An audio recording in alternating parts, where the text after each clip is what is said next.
Histoire d'Evelyne. Je m'appelle Evelyne, et je n'aurais jamais pensé raconter mon histoire un jour, mais me voici à la dévoiler.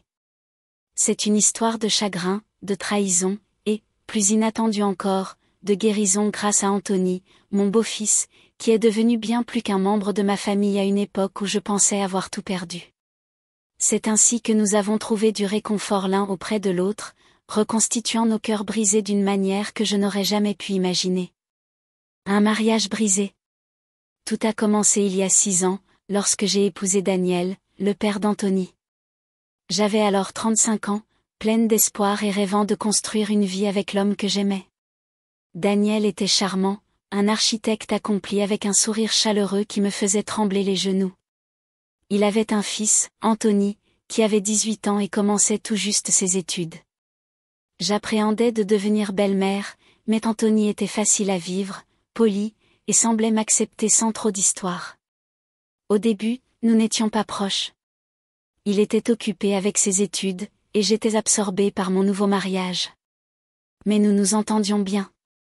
Daniel et moi nous sommes installés confortablement dans notre chaleureuse maison de banlieue. Je travaillais comme graphiste en freelance depuis chez moi, tandis que la carrière de Daniel l'emmenait sur les chantiers et chez les clients. Nos journées étaient remplies de rires, de discussions nocturnes et de projets d'avenir. Je pensais que nous étions solides, indestructibles. Mais la vie a une manière de nous couper l'herbe sous le pied quand on s'y attend le moins. 3 ans après notre mariage, j'ai commencé à remarquer des changements chez Daniel. Il était distant, toujours rivé à son téléphone, et ses nuits tardives au travail devenaient plus fréquentes. Au début, je n'y prêtais pas attention. Peut-être était-il stressé. Un gros projet lui prenait-il du temps? Mais les petits détails s'accumulaient, la façon dont il orientait son téléphone loin de moi, la légère odeur de parfum sur sa veste, les excuses qui ne tenaient pas debout. Mon estomac me criait que quelque chose n'allait pas, mais je refusais d'y croire. Je l'aimais trop. Un soir, je n'en pouvais plus. Daniel était sous la douche, et son téléphone vibra sur le plan de travail de la cuisine. Mon cœur battait la chamade en le décrochant. Mes doigts tremblaient. Je l'ai déverrouillé, Dieu merci, il n'avait pas changé son mot de passe et là, une série de messages d'une certaine Claire. Les mots sont restés gravés dans ma mémoire, tu me manques déjà. Hier soir, c'était génial. Quand est-ce que je te reverrai? Mes genoux ont cédé, et je me suis effondrée au sol, serrant le téléphone comme une grenade. Quand Daniel est sorti, je l'ai confronté. Je n'ai ni crié ni pleuré. J'étais trop engourdie pour ça. Il a d'abord essayé de nier, mais l'évidence était là, nous fixant tous les deux du regard. Finalement, il s'est effondré, avouant qu'il fréquentait Claire, une collègue, depuis 6 mois. Il a dit que c'était par hasard, comme si ça atténuait la douleur. J'ai fixé l'homme que je croyais connaître et je n'ai pensé qu'à une chose: comment as-tu pu nous faire ça? Les semaines qui ont suivi ont été floues.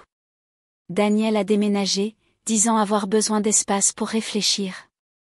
Je suis restée seule chez nous, entourée des souvenirs d'une vie qui n'existait plus. Je mangeais à peine, je dormais à peine. Mon travail en freelance en a souffert, et j'ai arrêté de répondre aux appels de mes amis. La trahison m'avait tellement blessée que je ne savais plus comment continuer. Je me sentais idiote de lui avoir fait confiance, d'avoir cru en notre amour. Un réconfort inattendu.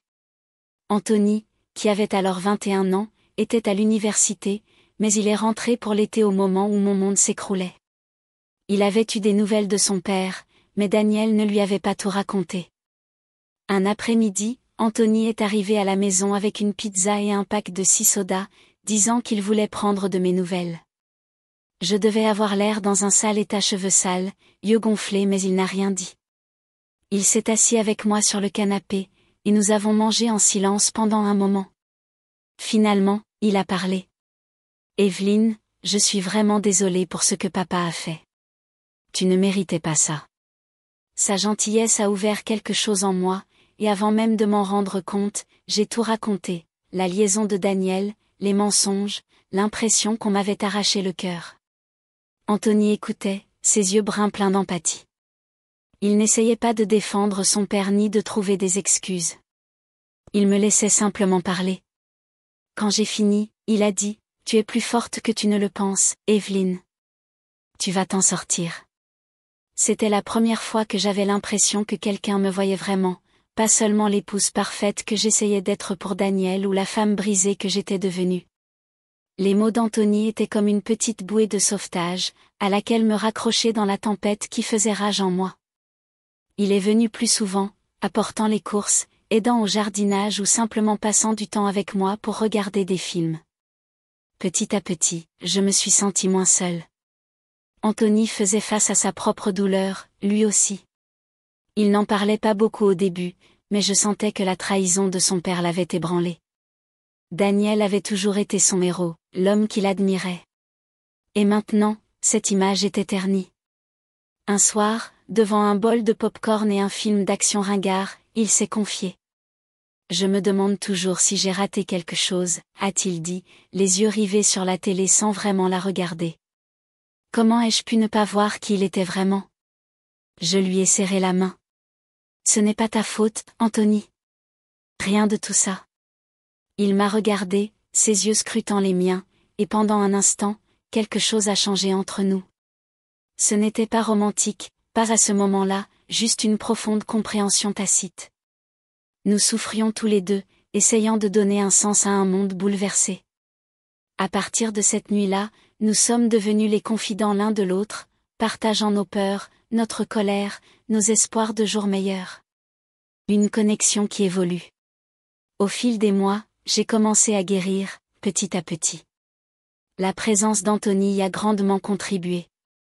Il avait le don de me faire rire, même dans les moments les plus sombres, avec ses imitations loufoques ou ses anecdotes sur ses colocataires de fac. Il m'entraînait hors de la maison pour des promenades au parc ou des cafés, insistant sur le fait que j'avais besoin d'air frais. J'ai commencé à le voir non seulement comme mon beau-fils, mais aussi comme un ami, quelqu'un sur qui je pouvais compter point, mais ensuite, quelque chose a changé. C'était subtil au début, comme un murmure que je n'entendais pas bien.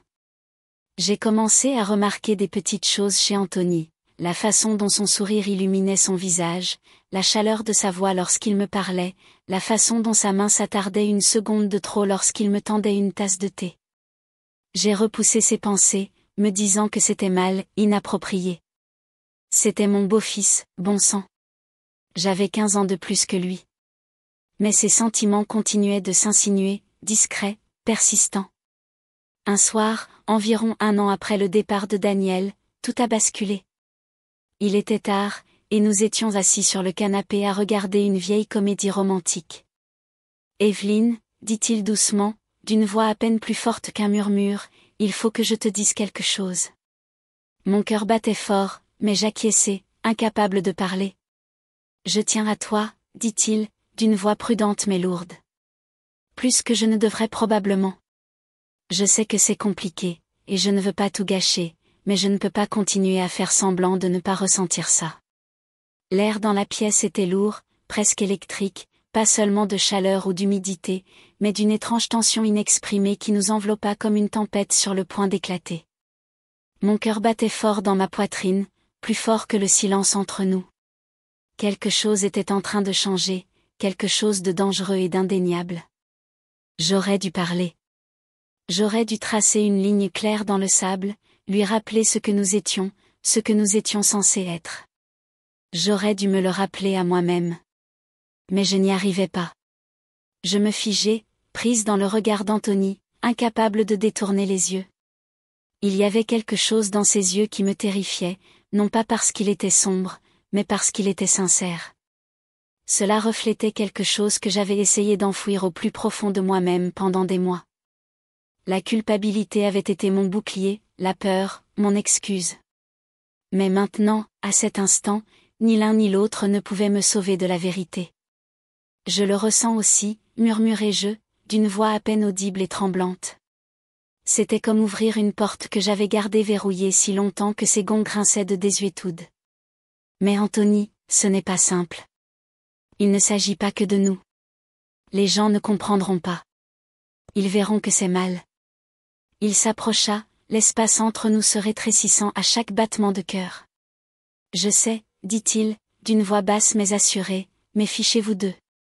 Je me soucie de toi. Je me soucie de nous. Puis, avant que je puisse reprendre mon souffle, il m'embrassa. C'était doux au début, tendre, hésitant, presque comme s'il attendait que je le repousse. Mais je ne l'ai pas fait. Mon corps a trahi mon esprit, et je me suis penchée vers lui. Et dans ce baiser, la digue a cédé. Les émotions que j'avais si longtemps contenues, la confusion, le désir, la solitude, tout cela a surgi. Je l'ai embrassé en retour avec fougue, avidité, désespoir. Les murs que j'avais mis des années à construire se sont effondrés en un instant. Il ne s'agissait pas de désir, ce n'était pas de défi. C'était quelque chose de plus profond, quelque chose qui prenait racine dans la douleur et la guérison. Nous avions tous deux été brisés de différentes manières, lui par l'abandon, moi par la trahison. Et nous avions trouvé l'un dans l'autre une sorte de réconfort qui ressemblait dangereusement à l'amour. Franchir la ligne. Cette nuit-là, nous avons franchi la ligne, la seule ligne que nous connaissions tous les deux, mais que nous avions contournée sur la pointe des pieds pendant bien trop longtemps. Nous n'étions plus seulement belle-mère et beau-fils. Nous n'étions plus seulement deux personnes vivant sous le même toit. Nous sommes devenus autre chose, des partenaires, peut-être même des âmes sœurs, liées par des blessures que nous n'avions pas souhaitées et un lien que nous ne pouvions nier. Ce n'était pas imprudent, ce n'était pas planifié, mais c'était réel. Dans les bras d'Anthony, j'ai ressenti quelque chose que je n'avais pas ressenti depuis des années, la sécurité. Pas seulement physique, mais émotionnelle. Je me sentais vue, désirée, non pas pour ce que j'avais à offrir, mais pour qui j'étais au plus profond de moi. Et plus que tout, je me sentais à nouveau entière, comme s'il avait retrouvé les morceaux brisés en moi et les avait lentement reconstitués. Mais le matin a une façon cruelle d'apporter la clarté. Je me suis réveillée au doux bruit de sa respiration à côté de moi, son bras autour de ma taille, et pendant un instant, je suis restée allongée là, les yeux fixés au plafond, ressentant le poids de tout ce que nous avions fait. La chaleur de son corps était toujours là, mais la réalité de ce que nous étions devenus l'était tout autant. Mon cœur se serra. Que avions-nous fait? Les questions déferlaient comme un raz-de-marée. Que diraient les gens s'ils l'apprenaient? Et Daniel, mon ex-mari, le père d'Anthony?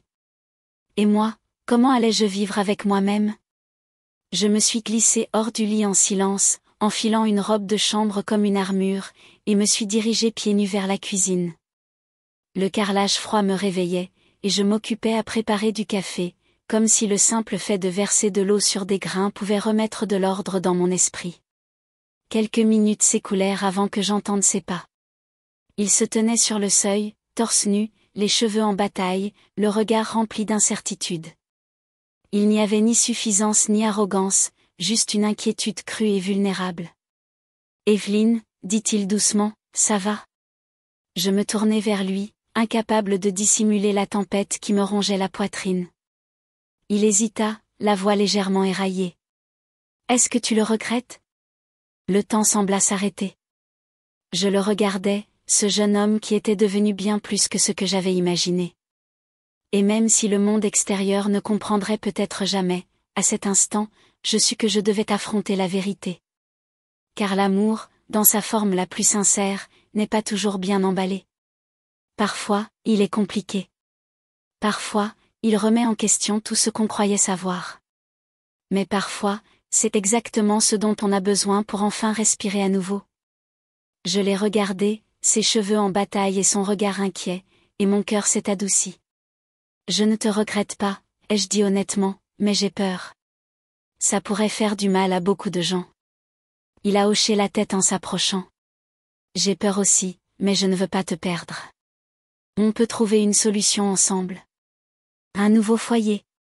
Et c'est ce que nous avons fait. Nous avons pris notre temps, gardant notre relation secrète pendant que nous naviguions dans le chaos des émotions et de la logistique.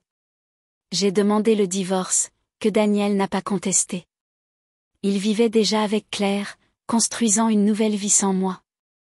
Anthony et moi avons discuté sans fin, fixant des limites, veillant à être sur la même longueur d'onde. Nous savions que le monde ne comprendrait pas, que nous serions confrontés au jugement et aux murmures. Mais nous savions aussi que ce que nous avions était réel. Avec le temps, quelque chose de tendre et d'une beauté inattendue a commencé à naître entre nous. Cela ne s'est pas produit d'un coup. L'amour s'est installé lentement, comme la chaleur du soleil se levant après une longue nuit froide. Anthony a obtenu son diplôme universitaire avec mention et a décroché un emploi de développeur logiciel. Au lieu de poursuivre ses rêves de grande ville ou de déménager à l'autre bout du pays, comme la plupart de ses pairs, il a pris une décision discrète mais profonde. Il est revenu chez lui non seulement en ville, mais auprès de moi. Ensemble, nous avons transformé la maison qui résonnait autrefois de chagrin et de trahison en un sanctuaire de seconde chance. Nous avons peint les murs de couleurs douces et apaisantes. Nous avons planté un petit jardin d'herbes aromatiques dans le jardin, où les rires résonnaient tandis que nous nous disputions sur la quantité de basilic à consommer. Nous emplissions les pièces des parfums des plats faits maison et du doux murmure des conversations nocturnes. Nous cuisinions ensemble repas brûlés compris, rions aux mauvaises blagues de l'autre, pleurions quand de vieilles blessures se rouvraient, et nous nous tenions l'un l'autre dans les moments de calme qui s'écoulaient entre les deux. Dans tous les domaines qui comptaient, nous étions devenus le foyer de l'autre. Notre lien n'est pas né du désespoir, mais de la guérison, de la compréhension et d'un désir commun de reconstruire ce qui avait été brisé. Les jugements du monde. Bien sûr, la vie n'a pas cessé de nous réserver des surprises simplement parce que nous avions trouvé le bonheur. Lorsque nous avons enfin confié notre secret à quelques amis proches, les réactions ont été mitigées. Certains nous ont offert un soutien prudent, tandis que d'autres ont reculé, le regard embué par le jugement, incapables de concilier le passé et le présent. Des murmures nous ont suivis, questions, suppositions, regards en coin aux épiceries et aux événements locaux. Mais la confrontation la plus dure est venue de la mère d'Anthony, l'ex-femme de Daniel. Sa fureur était comme un raz-de-marée. Elle m'a regardé comme si j'avais commis un péché impardonnable, sa voix tremblante lorsqu'elle m'a accusé de lui avoir volé son fils.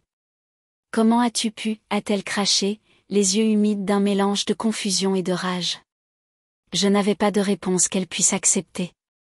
Je n'avais que la vérité, une vérité qui ne cadrait pas parfaitement avec son monde.